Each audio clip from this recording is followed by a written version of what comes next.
పురాణాల ప్రకారము ఈ పోలిపాడ్యంని ఎప్పుడు జరుపుకోవాలి అని అంటే కార్తీక అమావాస్య మరుసటి రోజు వచ్చే మార్గశిర శుద్ధ పాడ్యమి రోజున ఈ పోలిపాడ్యమిని అయితే జరుపుకోవాలండి. దీనినే పోలి స్వర్గం అని కూడా అంటారు. పూర్వము పోలి అనే ఒక మహిళ కార్తీక మాసం నెల రోజులు కూడా క్రమం తప్పకుండా నియమనిష్టలతో దీపారాధన చేసి పరమశివుని పూజించి మోక్షం పొందిందని, ఈ పోలిపాడ్యమి పండుగ రోజునే స్వర్గ ప్రాప్తిని పొందిందని ఒక కథ కూడా ఉందండి. ఈ కథ గురించి నెక్స్ట్ వీడియోలో అయితే మీకు షేర్ చేస్తాను.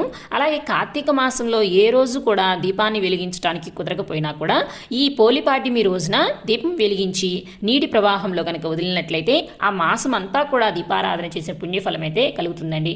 అంటే ఈ పోలిపాడ్యమి రోజున దీపాలు వెలిగించి నీటిలో వదలటం వల్ల కార్తీక మాసం నెల రోజులు కూడా పూజ చేసిన పుణ్యఫలం అయితే ఈ ఒక్కరోజు చేయటం వల్ల కలుగుతుంది అని పురాణాల్లో అయితే చెప్పబడింది. ఇంతటి విశేషమైనటువంటి ఈ పర్వదినం 2025వ సంవత్సరంలో స్వస్తి శ్రీ చాంద్రమాన శ్రీ విశ్వావసునామ సంవత్సరం దక్షిణ